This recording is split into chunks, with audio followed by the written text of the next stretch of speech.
Okay, we'll start with this. Next month, on the 18th, reigning WBC Super Bantamweight Champion of Mexico, Jaime Mercado, will make a mandatory title defense of her WBC title opposite the ring Zimbabwe's own Kurkwashe Chiwandire. Chiwandire was last in action last year opposite the ring Mexico's own former champion Loba Munoz in what was a very entertaining fight streamed here in America via Facebook. The Book of Faces. A thoroughly entertaining fight that allowed Kurkwashe Chiwandire to secure her spot, secure her position as the WBC's mandatory challenger to the WBC title. That fight took place in Kurkwashe Chiwandire's neck of the woods. This one's going to take place in Yamileth's neck of the woods. It's going down in Mexico, the champion's neck of the woods. Jaime Mercado, who sports a professional record of 20 wins with 3 losses, no draws, 5 knockouts, having never been knocked out in 23 professional contests. 23 professional bouts!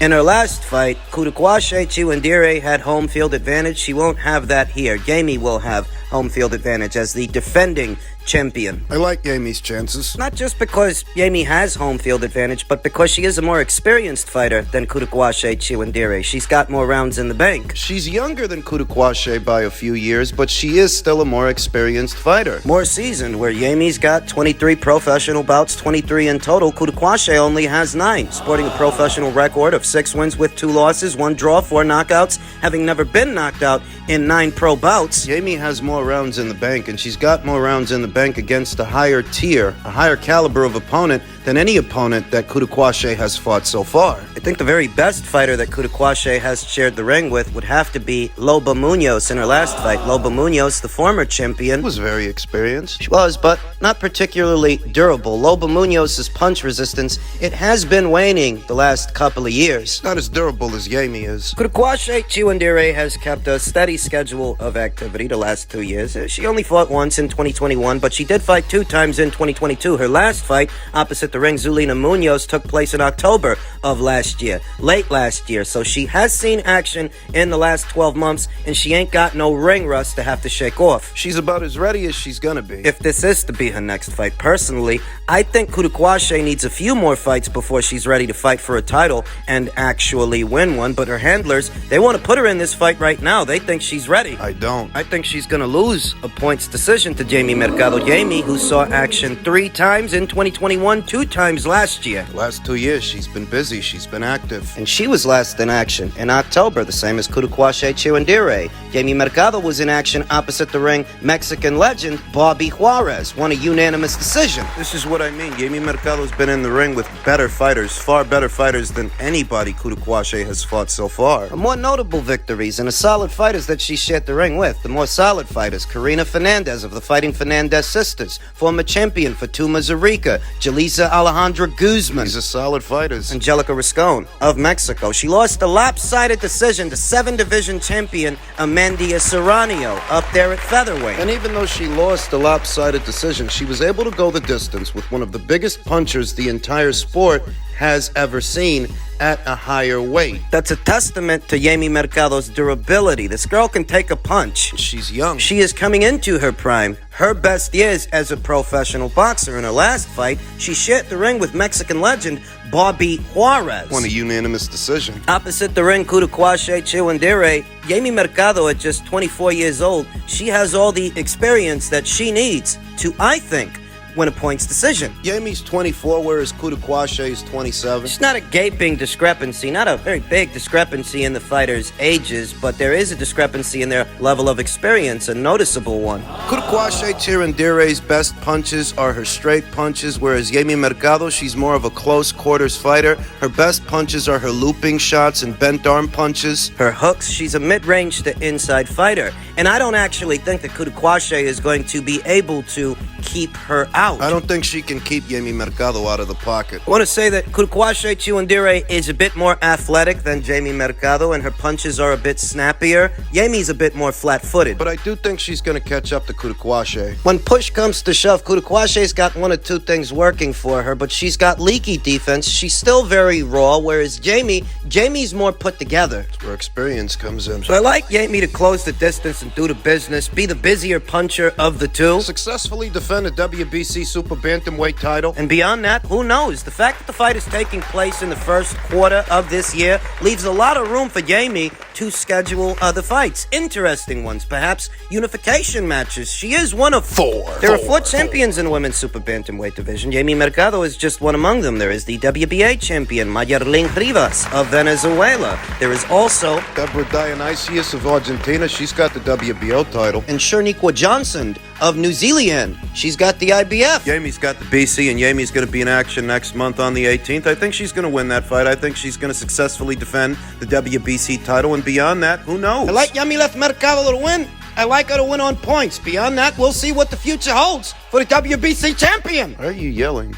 In men's heavyweight news, former unified heavyweight champion Andy Ruiz posted this to his social media earlier today, saying, "On behalf of myself and Team Ruiz, we would like to thank TGB Promotions and President Tom Brown for their great support. My contract with TGB Promotions has come to an end, and I will now be moving forward as part of the PBC family with Haymon as my advisor." What does that mean? Last week, news broke that Andy Ruiz was set to part ways with the PBC moving forward, and what this news seems to indicate is the opposite of that. He's still a PBC fighter. He's still with Haymon. He's just not with Tom Brown. So it's not that big a difference. Not really, so not that much has changed. Not necessarily, though something needs to, because the Deontay Wilder fight seems to be in the air. Deontay Wilder, who was in attendance for yesterday's fight between Jake Paul and Tommy Fury over there in the Far East, the Middle East. Just the presence of Deontay Wilder, him being there at the same time as Tyson Fury, has given rise to the idea that those guys might fight for a fourth time. The idea that Wilder's really not committed to the Andy Ruiz Jr. fight and he might go in a different direction. There's a feeling that he might, but at minimum, the fight's not made. It's not official. We don't know that Wilder's going to fight Andy. We don't know that he isn't. But at minimum, what we do know is the fight isn't made. It hasn't been made yet. I don't want to jump to conclusions and make bold presuppositions. All I'm telling you is things are very immaterial right now. Andy's saying that he still has Haymon as his advisor. He's still a PBC fighter moving forward, but promotionally, he's a free agent. Because he's not with Tom Brown. And there were just so many different reports, mixed reports coming out that Eddie Hearn means to stage the fight between Andy and Deontay over there in Abu Dhabi as part of their Champions Series. We talked about that. We talked about the possibility that maybe Deontay don't fight this guy. Maybe he fights Fury for a fourth time. Maybe he fights Francis Ngannou. We talked about that. Deontay did say he'd like to fight that guy. He proposed a 2-fight deal for 1 fight in the boxing ring and 1 fight in the octagon. In the cage. He's not limited to boxing Andy Ruiz. We talked about that. There's a lot that we don't know right now, so let's focus on what we do know. Deontay Wilder says he'll most likely be back in June. Didn't say versus who. He said the fights people have been waiting for. What fights? Which ones? That's what we know because that's what he said. At the same time, Andy Ruiz is saying he hasn't completely parted ways with the PBC. He's just not being promoted by Tom Brown. He still is a PBC fighter. That's what we know. And what we also know is that the biggest fight that Andy could hope to have on the PBC side of things is a Deontay Wilder fight. Outside of that fight, Haymon ain't got that much to offer this guy. There ain't no belts over there. No world titles. If you're not fighting Deontay Wilder in your next fight, if by some chance that don't go down, there's no alternative on the PBC side of things. No substitute. There are no other money fights over there. No titles. Nothing. So maybe Andy Ruiz is still being advised and managed by Haymon, but his destination may lie elsewhere to fight somebody else's heavyweights, because if they ain't gonna make a Wilder fight for you, you shouldn't stay over there. You shouldn't stay on the Showtime PBC side of things. You can make more money at Matchroom, boxing some of their heavyweights. You can make more money on Sky. Yes, Sky. They got a couple of heavyweights that Andy can fight, and he could make good money in doing it. Even Frank Warren has 1 or 2 interesting options for an Andy Ruiz. A Daniel Dubois fight, a Joe Joyce fight. Those fights could get Andy in position to fight for an alphabet title. Everybody else seems to have better options for Andy moving forward than the PBC. The most the PBC can do for him is get him a Wilder fight. If Wilder wants to go in another direction, What the hell are you gonna stay there for? Andy needs to go where the money is, and it ain't at the PBC. If they can't even get you a Wilder fight, you need to go to Matchroom. Box some of their boys. Box Dillian White. You can get a multi-million-dollar purse doing that. See about having a third fight with Anthony Joshua. That's the most money Andy's ever made. Most money he ever made in his entire career was those 2 Anthony Joshua fights. You ain't fighting Wilder. You should see about fighting that guy. Perhaps Al Haymon still manages and advises Andy Ruiz on what career path he wants to take next, but if the Wilder fight's not happening, there's no reason for him to stay on Showtime. There's no reason for him to stay on the PBC side of things. There's nobody else over there. That's what we know. You already boxed Luis Ortiz, and that was supposed to be a segue for a Wilder fight. If all of that falls apart because Wilder's got something else in mind, what the hell are you gonna do? That's what we know. Box office fights in the American market, pay-per-views, are no longer selling like hotcakes anymore. Just because you bill something as a pay-per-view, don't make it pay-per-view worthy. Especially if you're relying on the quote-unquote upside of a pay-per-view to get most of your money. Well, in this market, in this landscape, there may not even be an The upside. guarantees aren't that big anyway. Networks that give these boxing promotional outfits budgets aren't willing to stake all that much money anymore to finance big cash guarantees to the fighters. They don't want to risk it. So if the well's drying up in America, you're going to have to go somewhere else. Only they're gonna get paid, but they may use the money for Bomb squad! Bomb squad! doing all right. 4 guys, Yeah, round 4. good. Bless. Deontay, round 4 with Tyson. Most definitely. Good respect. When are you going to return, Deontay? When will we see you back in the ring? Soon. So, would you like to have that fight again? Of course. We'll do it again for sure. In Saudi Arabia? Stay tuned. Ahead of this weekend's fight, and ahead of Wilder's arrival in that region of the world, I told you guys that Deontay Wilder versus Tyson Fury 4 is a distinct possibility because the deal structure would be different. You're not relying on a network, a broadcaster, to finance that fight. A broadcaster in this part of the world might not be interested in bankrolling a 4th fight between them because the audience... They're not that interested in seeing it. Not that interested. Broadcasters, they try to, more or less try to, fall in line with the audience. They try to cater to them and deliver them content they wish to consume. Money it would take to make the fight may be more than they are willing to spend. Gamble, really, staking their own money to satisfy the financial demands of the fighters and make the fight happen. A broadcaster in this part of the world, they might not want to do that, but some oil money over there in the Middle If East, someone else in some other region of the world were willing to step in and subsidize the fight, they'll make their deals with the fighters to get them in the ring. Do the deals individually, the way they do in that region of the world. If that were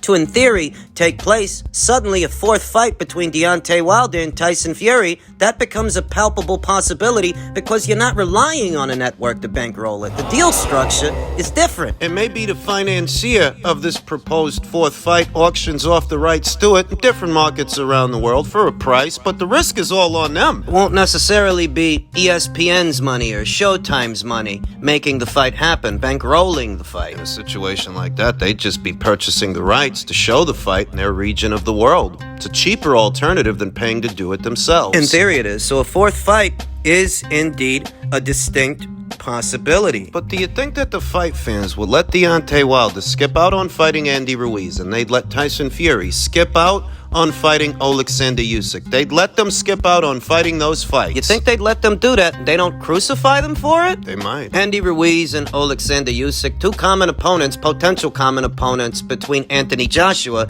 and these 2 boys, these 2 guys, Deontay Wilder and Tyson Fury. Why do we gotta go through this dog and pony show for you 2 guys to fight the same guys that he fought? He fought them both 2 times without issue. You 2 don't seem to want to fight them once. Anthony Joshua gets a lot of shtick for losing to Andy Ruiz the first time they fought. He still gets a lot of shtick for losing to Alexander Usyk like he's some bum that just walked in off the street. Like he's not an Olympic gold medalist. Like he wasn't a cruiserweight undisputed champion who moved up in weight. Like he's not one of the most skilled fighters in the world today. Anthony gets a lot of shtick for losing to that guy. Gets a lot of shtick for losing to Andy, too. So are we supposed to allow Deontay Wilder and Tyson Fury jointly, are we supposed to allow them to skip out on those fights with those fighters without issue, without raising a stink about it? I mean, you got to go through all this hell to get those guys to fight the same guys that he fought willingly? He didn't shy away from either of those fights, either of those fighters. Rationalize it however you like. If Deontay skips out on Andy to either fight Francis Ngannou for a fuck ton of money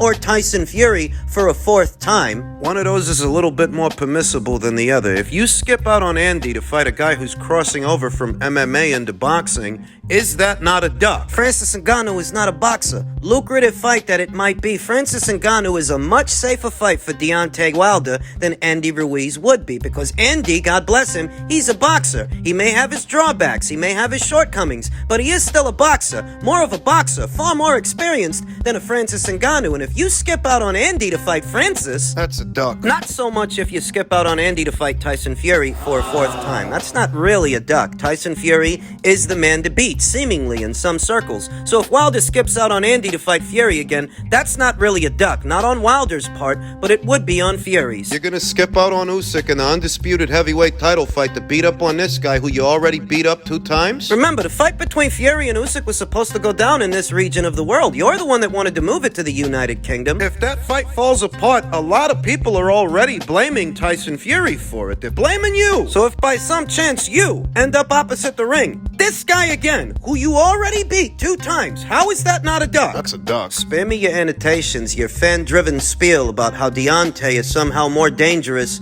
to Fury than Alexander Usyk. Fury already beat the guy 2 times. For Fury, that's a safer choice. Because he beat him before. Beat him before more than once. If he goes in there to fight him again... For Fury, that's a safer choice. That's a duck. That's what that would be. There's no way around it.